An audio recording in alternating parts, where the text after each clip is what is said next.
BCom part 1 Bharat में आर्थिक पर्यावरण economic environment in India paper 1।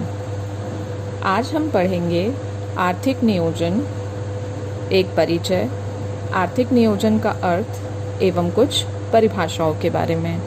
तो आइए शुरू करते हैं। आर्थिक नियोजन, इकोनॉमिक प्लानिंग एंड इंट्रोडक्शन, एक परिचय। आज संपूर्ण विश्व में नियोजन का बोलबाला है। चाहे विकसित राष्ट्र हो अथवा विकासशील राष्ट्र, सभी अपनी आर्थिक समस्याओं के निराकरण, भौतिक समृद्धि, आर्थिक स्थायित्व एवं विकास के लिए नियोजन को अपना रहे हैं। इसी कारण प्रोफेसर रॉबिन्स ने ठीक ही कहा है, आर्थिक नियोजन हमारे युग की समस्त आर्थिक समस्याओं के निराकरण की एक अचूक रामबाण औषधि है। कल्याणकारी राज्य के आदर्श की प्राप्ति का एकमात्र साधन आर्थिक नियोजन ही है। विकसित राष्ट्र आर्थिक स्थायित्व व भावी विकास के लिए नियोजन का सहारा लेते हैं और विकासशील तथा अर्धविकसित राष्ट्र अपने उपलब्ध साधनों के नियोजित विदोहन से आर्थिक विकास व समृद्धि के लक्ष्य से प्रेरित हैं, ताकि निर्धनता, शोषण व बेकारी से मुक्ति मिले। विश्व के किसी भी भाग में गरीबी से विश्व शांति एवं समृद्धि को खतरा है। यही कारण है कि विकसित राष्ट्र व्यक्तिगत रूप से तथा सामूहिक रूप में अंतर्राष्ट्रीय संगठनों के माध्यम से विकासशील एवं अर्धविकसित राष्ट्रों के विकास के लिए आर्थिक, तकनीकी एवं वित्तीय सहायता देने के लिए जागरूक एवं सतत प्रयत्नशील हैं। साधनों की सीमितता और आवश्यकताओं की अनंतता के कारण नियोजन एक प्रकार से राष्ट्र धर्म बन गया है। अपने महत्व के कारण यह केवल सिद्धांत ही नहीं, वरन व्यावहारिक नीतियों का अविभाज्य अंग भी है। आज नियोजन के संबंध में किसी प्रकार का विवाद नहीं है। विवाद है तो केवल उसके स्वरूप पर। इसी कारण प्रोफेसर लेविस ने लिखा है, नियोजन के संबंध में केंद्रीय बात यह नहीं है कि नियोजन होना चाहिए या नहीं, वरन यह है कि नियोजन का स्वरूप क्या हो। अब निरपेक्षता की नीति, पॉलिसी ऑफ लेज़र-फेयर की कल्पना पागल ही कर सकते हैं। आर्थिक नियोजन का अर्थ एवं परिभाषाएं, meaning and definitions of economic planning. आर्थिक शब्दावली में समाजवाद की भांति नियोजन शब्द का अर्थ भी विभिन्नताओं के भ्रम में उलझा हुआ है। अतः कोई सुनिश्चित एवं सर्वमान्य परिभाषा संभव नहीं है। सामान्यतः आर्थिक नियोजन का अभिप्राय राष्ट्र की उस नियंत्रित एवं विवेकपूर्ण व्यवस्था से लिया जाता है जिसमें आर्थिक क्रियाओं का संचालन पूर्व निश्चित उद्देश्यों के अनुरूप अधिकतम सामाजिक कल्याण के लिए किया जाता है। साहित्यिक दृष्टि से किसी विशिष्ट आर्थिक उद्देश्य से किया गया राजकीय कार्य आर्थिक नियोजन कहलाता है, परंतु यह बहुत ही संकीर्ण परिभाषा है। स्वर्गीय पंडित जवाहरलाल नेहरू के शब्दों में नियोजन का अर्थ केवल कार्यसूची बना लेने से नहीं और न ही यह कोई राजनीतिक आदर्शवाद है। नियोजन एक बुद्धिमत्तापूर्ण, विवेकपूर्ण तथा वैज्ञानिक पद्धति है जिसके अनुसार हम अपने आर्थिक एवं सामाजिक उद्देश्य निर्धारित करते हैं और प्राप्त करते हैं। नियोजन के संबंध में विभिन्न विद्वानों के द्वारा दी गई परिभाषाओं का संक्षिप्त विवरण कुछ इस प्रकार है। प्रोफेसर रॉबिन्स के अनुसार सच्चे मायने में संपूर्ण आर्थिक जीवन नियोजन से भरा है। आयोजन करने का अभिप्राय वायदे के साथ कार्य करना है, चयन करना है और चयन ही आर्थिक क्रियाओं का सार है।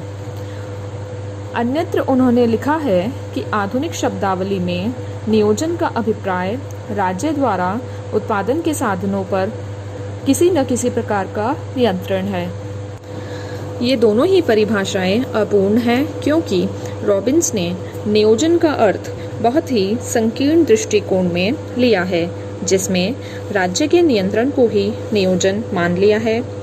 केवल चयन करना ही पर्याप्त नहीं, संपूर्ण अर्थव्यवस्था के व्यापक सर्वेक्षण के बाद एक निश्चित अवधि में पूर्व निर्धारित उद्देश्यों की प्राप्ति के लिए उत्पादन, वितरण व उपभोग सब पर नियंत्रण ही नियोजन कहलाता है।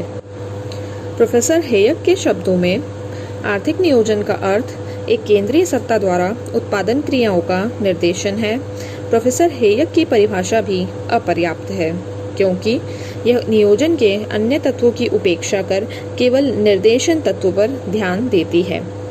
श्रीमती बारबरा वुटन के मतानुसार किसी सार्वजनिक सत्ता द्वारा विचारपूर्वक एवं जानबूझकर आर्थिक प्राथमिकताओं के चयन की क्रिया को आर्थिक नियोजन कहते हैं। इस परिभाषा में भी केवल प्राथमिकताओं के निर्धारण पक्ष पर जोर दिया गया है तथा स्वतंत्र बाजार तंत्र में जानबूझकर हस्तक्षेप से एक अलग व्यवस्था कायम करने की बात कही गई है। पर इन दोनों तत्वों के अतिरिक्त आर्थिक नियोजन के अधिक महत्वपूर्ण तत्वों की अवहेलना अनुपयुक्त है। Professor HD. डिकिंसन के अनुसार आर्थिक नियोजन प्रमुख आर्थिक निर्णय करने की वह क्रिया है जिसमें समस्त अर्थव्यवस्था के व्यापक सर्वेक्षण के आधार पर एक निर्धारक सत्ता द्वारा विचारपूर्वक निर्णय लिए जाते हैं कि क्या और कितना उत्पादन किया जाए, कैसे, कब और कहाँ उत्पादन किया जाए और इसका वितरण किन में हो। प्रोफेसर डिकिंसन की यह परिभाषा बहुत ही उपयुक्त मानी जा सकती है, क्योंकि इसमें आर्थिक नियोजन के प्रायः सभी तत्वों का समावेश है। इसमें केवल पूर्व निर्धारित उद्देश्यों व निश्चित अवधि के तत्वों को भुला दिया गया है। प्रोफेसर लुईस लार्विन के शब्दों में नियोजित अर्थव्यवस्था आर्थिक संगठन की एक ऐसी पद्धति है जिसके अंतर्गत एक निश्चित अवधि में जनता की आवश्यकताओं की अधिकतम संतुष्टि के लिए समस्त उपलब्ध साधनों के प्रयोग के उद्देश्य से सभी व्यक्तिगत एवं भिन्न भिन्न कारखानों, उपक्रमों व उद्योगों को एक ही व्यवस्था की समन्वित इकाई माना जाता है। लुईस लार्विन की इस परिभाषा में भी नियोजन के प्रायः सभी तत्व सन्निहित हैं, जिसमें मानव कल्याण, अधिकतम आवश्यकताओं की संतुष्टि, उपलब्ध साधनों के समुचित प्रयोग के लिए उत्पादन की विभिन्न इकाइयों में समन्वय आदि को महत्वपूर्ण माना गया है। श्री विट्ठल बाबू के मतानुसार किसी राष्ट्र के वर्तमान भौतिक, मानवीय एवं प्राकृतिक शक्तियों एवं संसाधनों को जनसमूह के अधिकतम लाभार्थ विवेकपूर्ण प्रयोग की कला को नियोजन कहते हैं।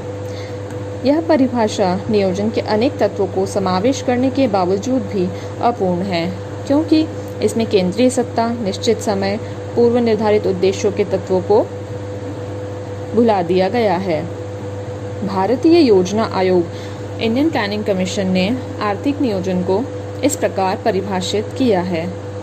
आर्थिक नियोजन साधनों के संगठन की वह विधि है जिसके द्वारा साधनों का अधिकतम लाभप्रद उपयोग निश्चित सामाजिक लक्ष्यों की पूर्ति हेतु किया जाता है।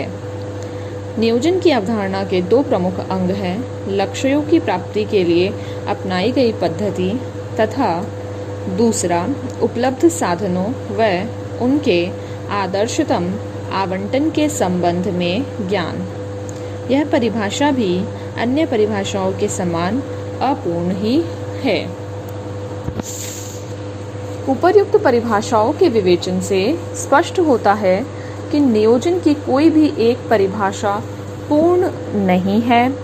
कुछ ने सार्वजनिक नियंत्रण एवं निर्देशन को ही नियोजन माना है, जबकि कुछ ने व्यापक दृष्टिकोण अपनाकर नियोजन के अंतर्गत सार्वजनिक सत्ता द्वारा अर्थव्यवस्था के व्यापक सर्वेक्षण के आधार पर प्रमुख आर्थिक निर्णयों, नियंत्रणों व निर्देशनों को महत्व दिया है, ताकि निश्चित अवधि में पूर्व निर्धारित लक्ष्यों की पूर्ति से अधिकतम सामाजिक कल्याण संभव हो सके। विभिन्न विद्वानों के विचारों में पारस्परिक मतभेद होने के बावजूद भी नियोजन की उत्तम परिभाषा इस प्रकार दी जा सकती है।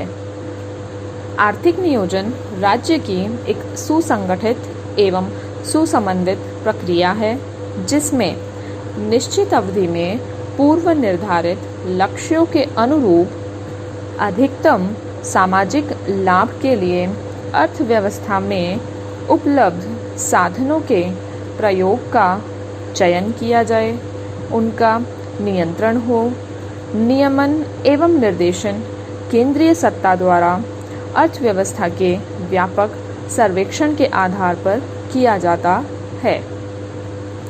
तो इस प्रकार आज के लेक्चर में हमने आर्थिक नियोजन को जाना कि इसका अर्थ क्या है, इसका एक छोटा इंट्रोडक्शन हमने जाना, इसकी कुछ परिभाषाएं यथा professor Robbins, professor Hayek, Shrimati Barbara Wootton, professor H.D. Dickinson, professor Lewis Larwin, Shri Vitthal Babu और भारतीय योजना आयोग की अलग अलग परिभाषाओं को हमने जाना और अंत में हमने एक निष्कर्ष के तौर पर एक पूर्ण परिभाषित रूप में आर्थिक नियोजन क्या हो सकता है इसको समझने की कोशिश की। बाकी की बातें हम नेक्स्ट लेक्चर में पढ़ेंगे।